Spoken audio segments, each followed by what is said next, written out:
All right, hey guys, welcome in. Today we are drawing the GOAT step by step today, Mr. Michael Jordan, Air Jordan, whatever you want to call him here. I got my old school bag that is with this picture on here, and I also got a painting that we'll talk about in a little bit. So let's set this stuff aside. Start this off in the middle, making kind of an egg shape. Whenever you're making somebody, you want to do recognizable features. I would probably say the most recognizable Feature and characteristic of Michael Jordan is his bald head. Since that and his shoes are probably what make him most recognizable. I'm going to start with kind of an oval. Leans a little bit more over to the side, as he's got that kind of Mona Lisa pose to him. I'm going to kind of go egg shape, going over this way.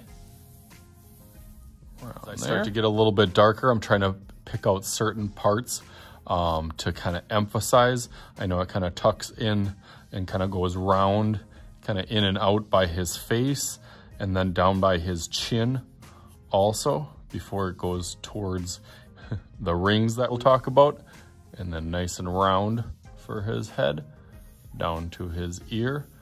So I'll go over that a little bit darker.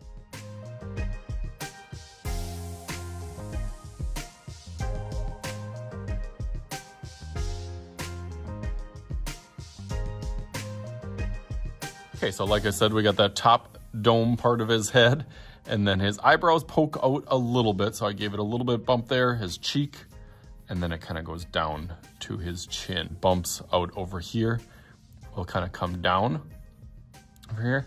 That eye will fit right in that socket, so I know that arch for there. About a finger size over here, there's got to be kind of a finger size in the middle, and then that next one will start on that side. It's always important to kind of keep those parallel or pretty even across there as it goes up and down.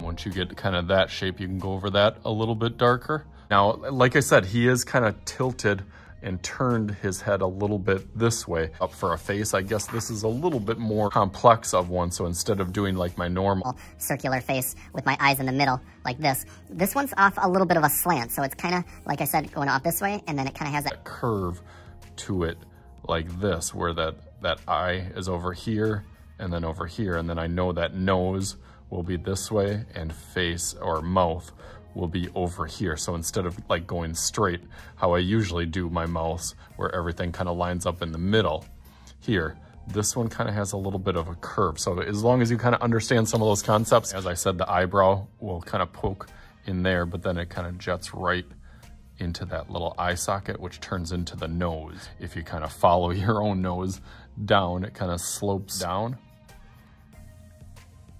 and then jukes over. Just the way that I stylize mine, I'm always trying to kind of put some of those little lines in here already to kind of know that it lines up with the middle of the eye here. That's right in the middle of the nose as it goes down to the kind of that M shape. I'm always trying to kind of put and play with those proportions, right? I was talking about that turn. The reason I talked about that is because that eyeball, the pupil part is off to the side a little bit. So it's actually over here on this side. And then on this side, it comes really, really tight and really close with that. And that'll be kind of colored in all except for a little bit of white.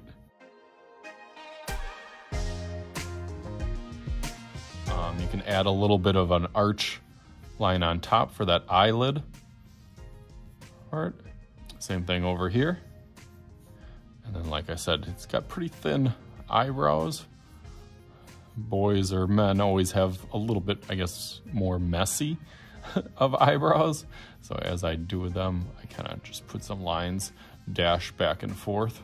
Nose, I really hit that outside parentheses mark over here, and then round part over here that kind of dips down. As it goes down, it'll actually kind of twist back up. So it kind of goes down and then back up and then over. Noses can be pretty tricky. That's one of the only parts that sticks out as you, so you almost got to make it a little bit 3D.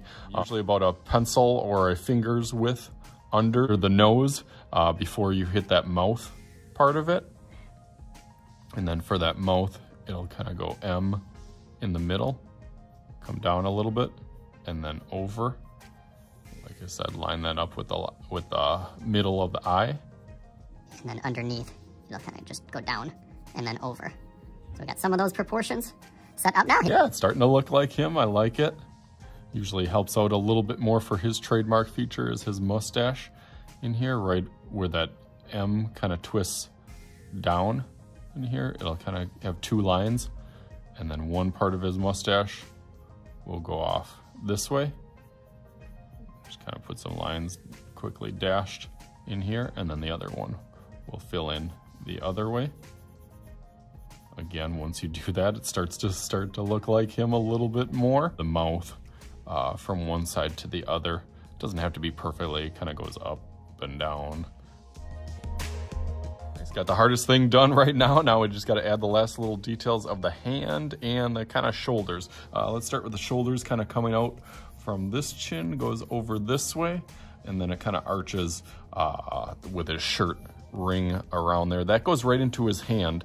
His ear will kind of loop going up, down, and then over here. Put another little line inside there. And then that's where that finger goes. And above the eye, a little bit. And then I kind of keep that consistent finger size down here. I'm gonna kind of go like, obviously I know that the rings are on the finger, but I'm gonna do the fingers as if they didn't have rings first and just go through them lightly and get some of those shapes. And then I can always add the rings and the final touches. Up and down.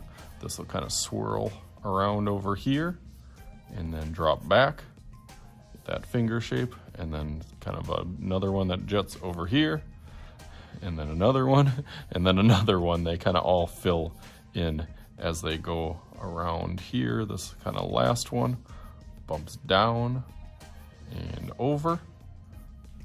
So yeah, you definitely want to stretch that out a little bit farther. Now you can kind of get that hand idea as if it's kind of balancing up against his cheek. Last thing, I'll have the rest of that shirt or shoulder on this side. So I'll go over that a little bit darker.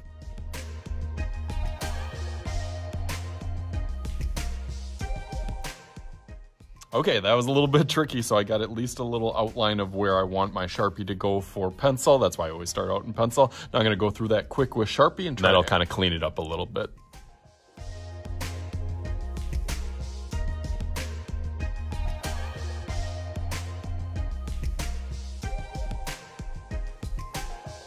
Got it all outlined in Sharpie. Now we gotta kind of take it to the next level. Make some magic happen, just like... Ready? Bam! All right, that looks awesome here. I got to show my shout out to my bag and my painting that I was kind of getting some of those colors and tips or hints of how I did the little rings in there too. I used as inspiration from the real rings onto this one. But it turned out cool. As always, I kind of struggled my way through in the middle of it, and I'm kind of second guessing myself and not sure if it really looks like it. But after I put that amount of work in, it ends up turning out pretty good. It's pretty easy to be motivated by Michael Jordan since he is the GOAT and one of my favorite people, athletes, persons of all time. So hopefully you guys enjoyed this. As always, I am Mr. Shruti. This is Mr. Shruti's Art Channel. We'll talk to you guys later.